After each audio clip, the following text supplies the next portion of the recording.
Hello everyone. हम लोगों ने क्लास 10 चैप्टर 6 लाइव प्रोसेसेस का पार्ट 1 और पार्ट 2 देख लिया है। अगर आप लोगों में से किसी ने नहीं देखा है तो उसका डिस्क्रिप्शन में मैं लिंक दे दिया हूँ, आप लोग वहाँ से देख सकते हैं। आज मैं स्टार्ट करने वाला हूँ पार्ट 3, एक्सप्लेनेशन करूँगा हिंदी में और नोट्स है इंग्लिश में, तो आप लोग इसको बढ़िया से समझने का कोशिश कीजिए। आइए स्टार्ट करते हैं। फर्स्ट क्वेश्चन है question number 29। Why is it said that the small intestine is the site of complete digestion of food in humans.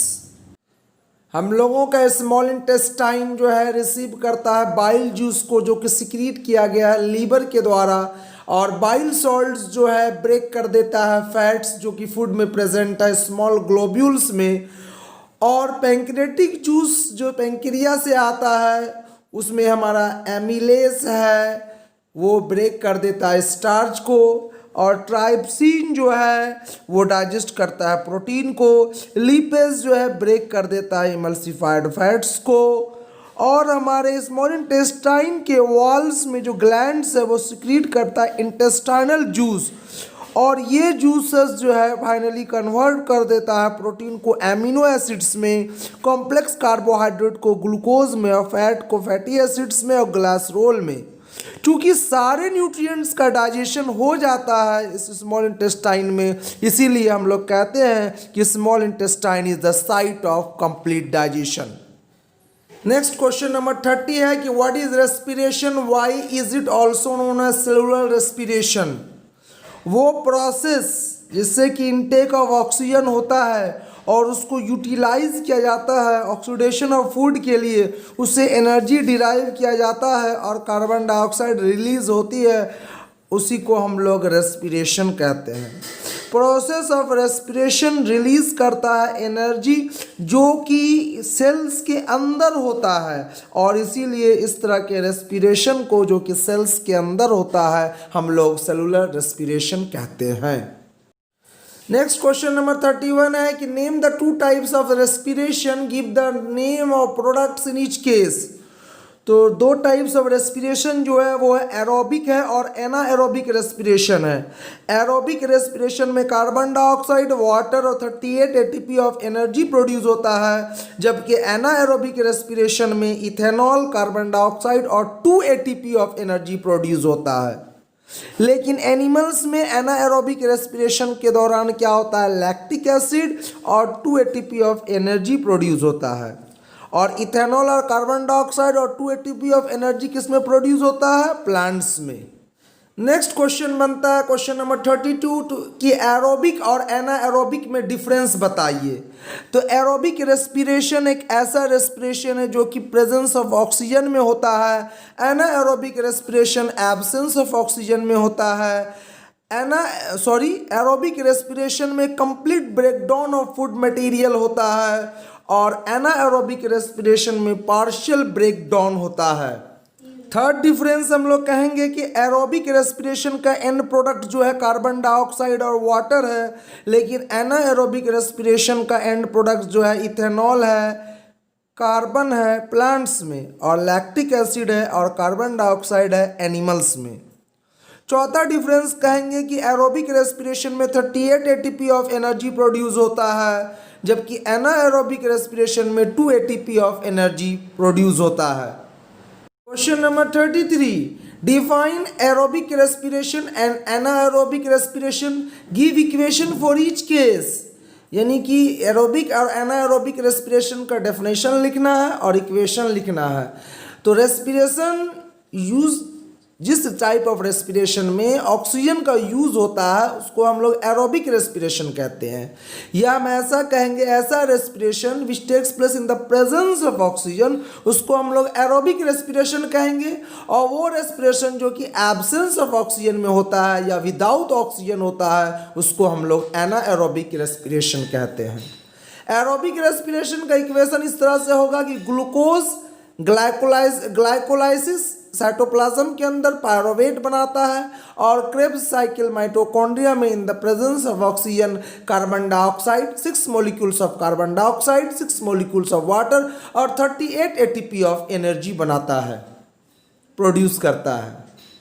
Equation for एनाएरोबिक respiration, जैसे कि प्लांट्स में एग्जाम्पल हो जाएगा हम लोगों का कि C6H12O6 यानी कि ग्लूकोज ग्लाइकोलाइसिस होगा साइटोप्लाज्म में, पायरोवेट बनाएगा और in the absence of oxygen क्या होगा, इथेनॉल बनाएगा C2H5OH, 2 मॉलिक्यूल ऑफ इथेनॉल बनता है, 2 मॉलिक्यूल ऑफ कार्बन डाइऑक्साइड बनता है और 2 एटीपी ऑफ एनर्जी प्रोड्यूस होता है।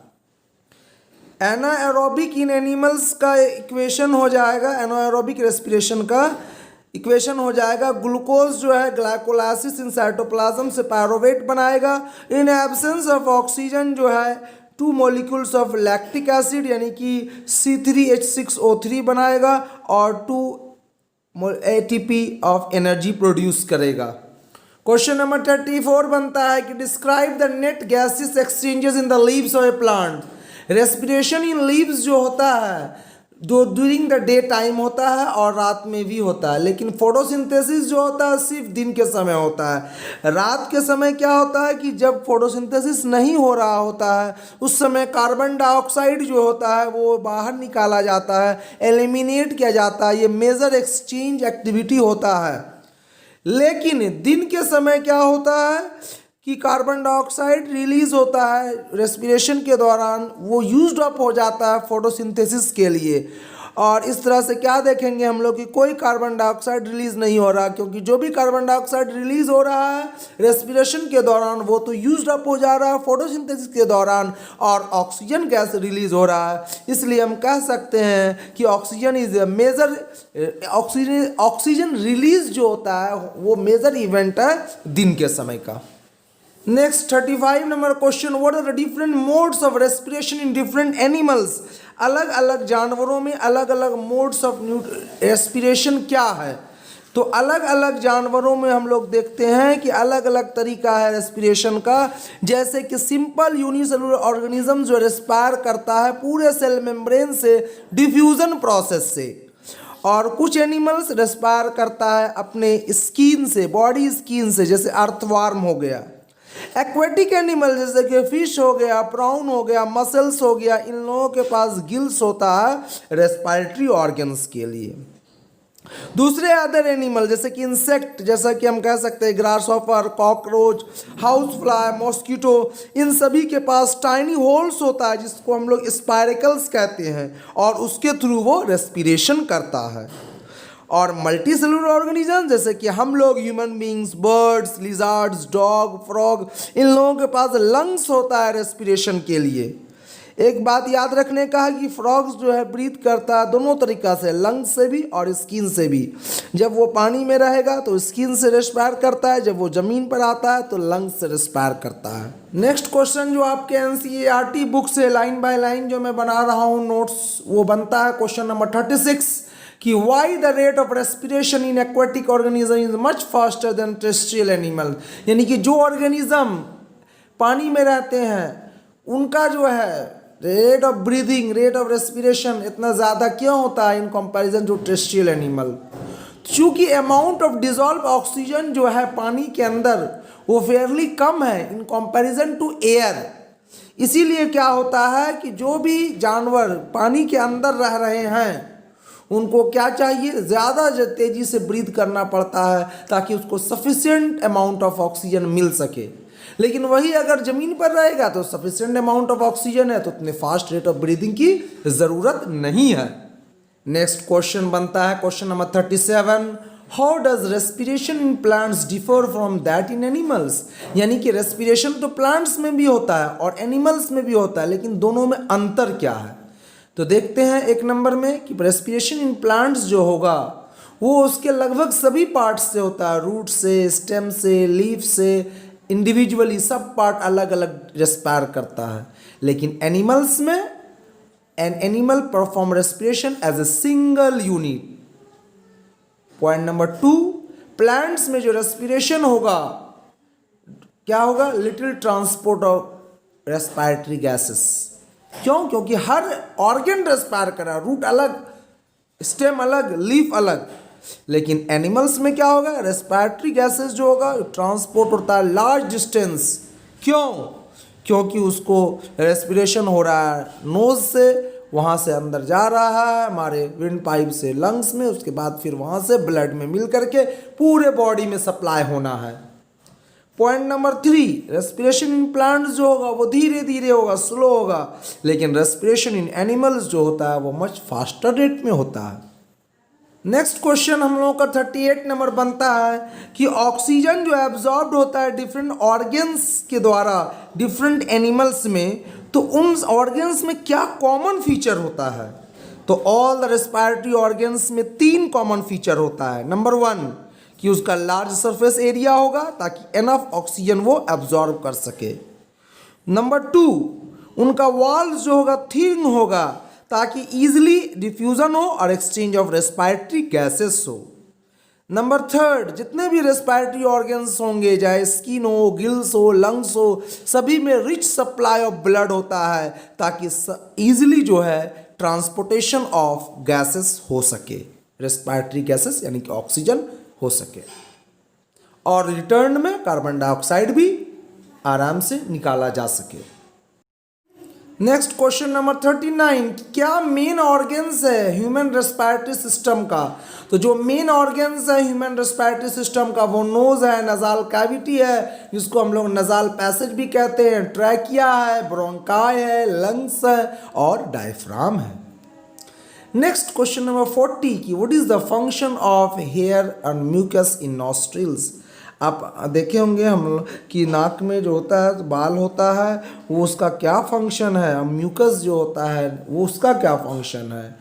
तो जब एयर हवा हमारे नज़ाल चैम्बर से नज़ाल पैसेज से पास होता है तो उस हवा में जो भी डस्ट पार्टिकल्स होगा और दूसरे इम्प्यूरिटीज़ होते हैं उसको नज़ाल चैम्बर का, नज़ाल पैसेज का हेयर जो है वो उसको रोक लेता है, ट्रैप कर लेता है, और म्यूकस भी यही काम करता है ताकि एयर जो है हमारा क्लीन हो जाए और क्लीन एयर जो है हमारे लंग्स में जाए।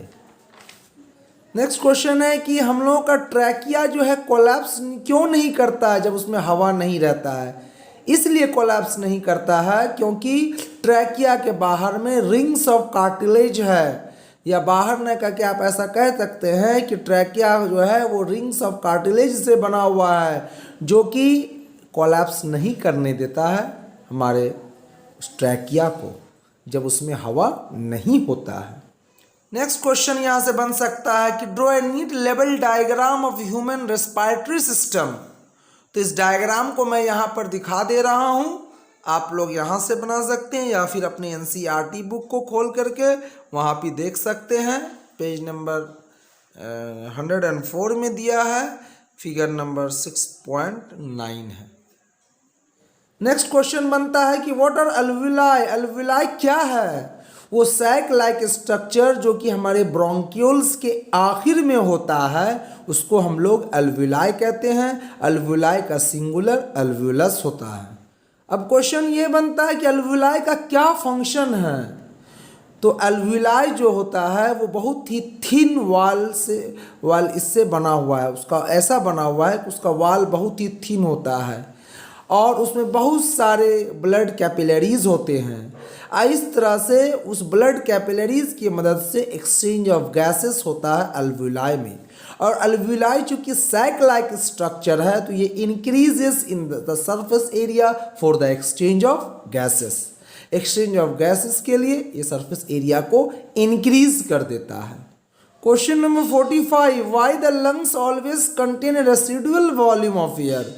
लंग्स में हमेशा कुछ वॉल्यूम ऑफ एयर क्यों रह जाता है? लंग्स में हमेशा कुछ अमाउंट ऑफ एयर रह जाता है ताकि सफिशिएंट समय मिल पाए ऑक्सीजन को एब्जॉर्ब होने के लिए और कार्बन डाइऑक्साइड के रिलीज होने के लिए। Question number 46, what is plasma? State its function. Plasma क्या है उसका फंक्शन बताइए। तो हमारा ब्लड जो है वो कंसिस्ट करता है एक फ्लूइड मीडियम का जिसको हम लोग प्लाज्मा कहते हैं। ब्लड में दो पार्ट है, फ्लूइड पार्ट है और सॉलिड पार्ट है। फ्लूइड पार्ट को हम लोग प्लाज्मा कहते हैं। अब आता है कि इसका फंक्शन क्या है। तो प्लाज्मा जो है ट्रांसपोर्ट करता है फूड को, कार्बन डाइऑक्साइड को, नाइट्रोजनियस वेस्ट्स को डिजॉल्व फॉर्म में।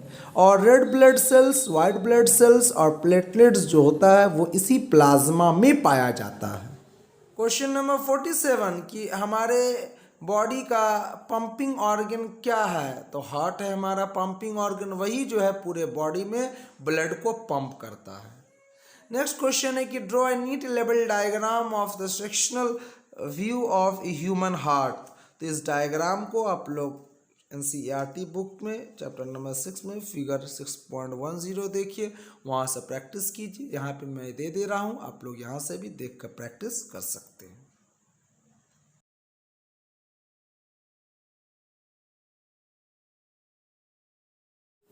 Next question number 49, explain the process of respiration in human. Human being में जो रेस्पिरेशन होता है उसको समझाइए, उसको एक्सप्लेन कीजिए। तो ह्यूमन बीइंग में हवा, सांस, एयर, सांस लेते हैं, हवा लेते हैं, एयर लेते हैं बॉडी में नॉस्ट्रिल्स के थ्रू। वहाँ से हवा जो है नजाल पैसेज के थ्रू हम लोगों का चला जाता है फेरिंग्स में, जिसको हम लोग आगे चल के वहाँ से पास करते हैं अपने विंड पाइप में, जिसको हम लोग ट्रैकिया भी कहते हैं। ट्रैकिया फिर डिवाइड कर जाता है दो पार्ट में, जिसको हम लोग ब्रोंकाई कहते हैं। फिर हवा वहाँ से आगे ट्रेवल करता है ब्रोंकस में, और लंग्स में जो है हमारे लंग्स के अंदर आप जैसा कि डायग्राम में देख सकते हैं, हर ब्रोंकस जो है डिवाइड करता है लार्ज नंबर ऑफ ब्रोंक्यूल्स में। और जब हवा पहुंच जाता है हमारे ब्रोंक्यूल्स के आखिर में, तो उस आखिर में सैक लाइक स्ट्रक्चर है जिसको हम लोग अल्वुलाई कहते हैं। और अल्वुलाई के वॉल्स जो है वो सराउंडेड होते हैं बहुत सारे वेरी थिन ब्लड कैपिलरीज, और उस ब्लड कैपिलरीज में बहुत सारा ब्लड होता है। एक्सचेंज ऑफ गैसेस जो है इसी अल्वुलाई में होता है। ब्लड क्या करता है, कार्बन डाइऑक्साइड को लाता है रेस्ट ऑफ द बॉडी से इस अल्वुलाई तक, और अल्वुलाई में जो एयर आया है जिसको कि ऑक्सीजन में रिच है, वो ऑक्सीजन को एब्जॉर्ब कर लिया जाता है ब्लड के द्वारा, और कार्बन डाइऑक्साइड वहाँ पे निकाल दिया जाता है। इस तरह से वापस फिर अल्वुलाई से हमारा कार्बन डाइऑक्साइड जो होता है ब्रोंकस, ब्रोंकियो, ब्रोंकाई और ट्रैकिया, और फिर नजाल पैसेज, और फिर नॉस्ट्रिल से बाहर निकल जाता है। Question number 50, name the following. One word में ये सब क्वेश्चन आ सकता है या एमसीक्यू में। रेस्पिरेटरी पिगमेंट हेमोग्लोबिन है। Respiratory pigment is present in it, यानी रेस्पिरेटरी पिगमेंट इसमें पाया जाता है, तो रेड ब्लड कॉर्पस्कल्स में। फ्लूइड कनेक्टिव टिश्यू, तो फ्लूइड कनेक्टिव टिश्यू हम लोगों का ब्लड है। The type of blood circulation in human beings, amphibians etcetera, तो ये क्या होता है, डबल सर्कुलेशन।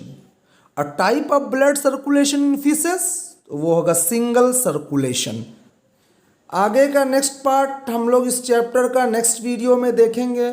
जो लोग इस चैप्टर के स्टार्टिंग पार्ट नहीं देख पाए हैं उनके लिए मैं डिस्क्रिप्शन में लिंक दे दिया हूँ, आप लोग पार्ट 1 और पार्ट 2 वहाँ से देख सकते हैं। आगे का पार्ट 4 और पार्ट 5 भी इसका डिस्क्रिप्शन में लिंक दिया हूँ, वहाँ जा कर के क्लिक करके नीचे आप देख सकते हैं। Thank you.